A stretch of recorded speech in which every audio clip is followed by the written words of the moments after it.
ఈరోజు నవరాత్రులలో రెండవ రోజు. బ్రహ్మచారిణి ఈ రోజున ఉపాస్య దేవత.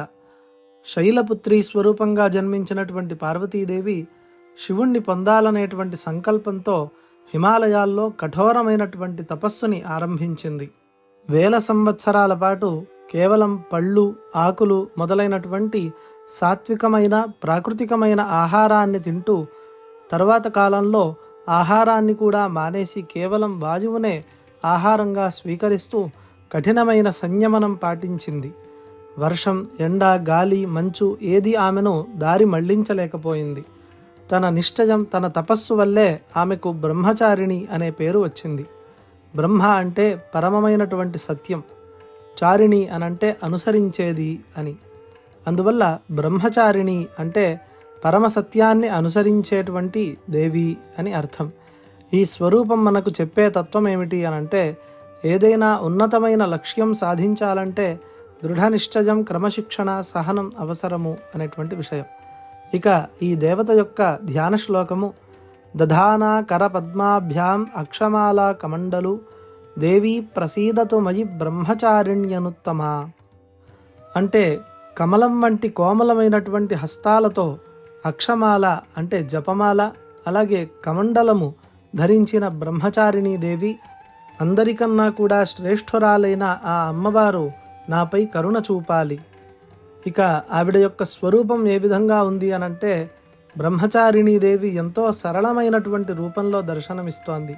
ఆమె తెల్లని వస్త్రాలు ధరించి ఉంటుంది. పవిత్రత, శాంతి, సాత్వికమైన గుణాలకు ఈ తెలుపుదనం ప్రతీక. ఆమె కుడి చేతిలో ధారణ చేసినటువంటి జపమాల కర్తవ్యనిష్టకు, ఎడమ చేతిలో ధారణ చేసినటువంటి కమండలము త్యాగము, అలాగే పవిత్రమయమైనటువంటి జీవనానికి ప్రతీకలు. బ్రహ్మచర్యం వల్ల వచ్చేటువంటి బ్రహ్మ తేజస్సుతో వెలిగేటువంటి స్వరూపము ఈవిడ యొక్క రూపము. ఈ రూపం మనకు ధైర్యాన్ని, ఓర్పుని, మనోనిగ్రహాన్ని ప్రసాదిస్తుంది. బ్రహ్మచారిణీ దేవిని ఆరాధించేటువంటి భక్తులకు అపారమైన ఓర్పు, సహనం లభిస్తుంది.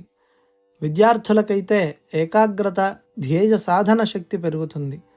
ఇంద్రియాలను నియంత్రించుకునేటువంటి శక్తి మనకి వస్తుంది. వ్యసనాలు, చెడు అలవాట్ల నుండి ముక్తి లభిస్తుంది. ఆధ్యాత్మిక మార్గంలో భక్తి, నిష్ఠ పెరుగుతాయి. ఆమె మూలాధార, స్వాధిష్టాన చక్రాలను సమతుల్యం చేస్తుంది. ఈ రోజున ఆవిడ ధరించేటువంటి వస్త్రం యొక్క రంగు నీలము లేదా తెలుపు. ఆమెకు చక్కెర, పంచామృతం నైవేద్యంగా సమర్పించాలి. ఈ అమ్మవారిని జపించేటువంటి మంత్రము శ్రీ బ్రహ్మచారిణ్యై దుర్గాయై నమః. ఈ మంత్రాన్ని 108 సార్లు జపిస్తే మనలో మానసిక బలము, ఏకాగ్రత పెరుగుతాయి. బ్రహ్మచారిణి మనలో దాగి ఉన్నటువంటి సంకల్ప శక్తిని మేల్కొల్పేటువంటి స్వరూపము.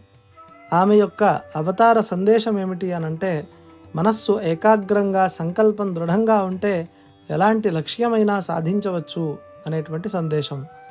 రేపు 3వ రోజు యుద్ధాభిమాని దేవత అయిన చంద్రఘంట గురించి తెలుసుకుందాము. ఈ వీడియో మీకు ఎలా అనిపించింది? ఈ వీడియో మీకు నచ్చినట్లయితే లైక్ చేసి కమెంట్ చేయండి. ఛానల్ని సబ్స్క్రైబ్ చేయండి. అలాగే 10 మందితోటి ఈ మంచి విషయాన్ని పంచుకోండి. మరో ఆసక్తికరమైన విషయంతో మళ్ళీ కలుద్దాం. శ్రీమాత్రే నమః.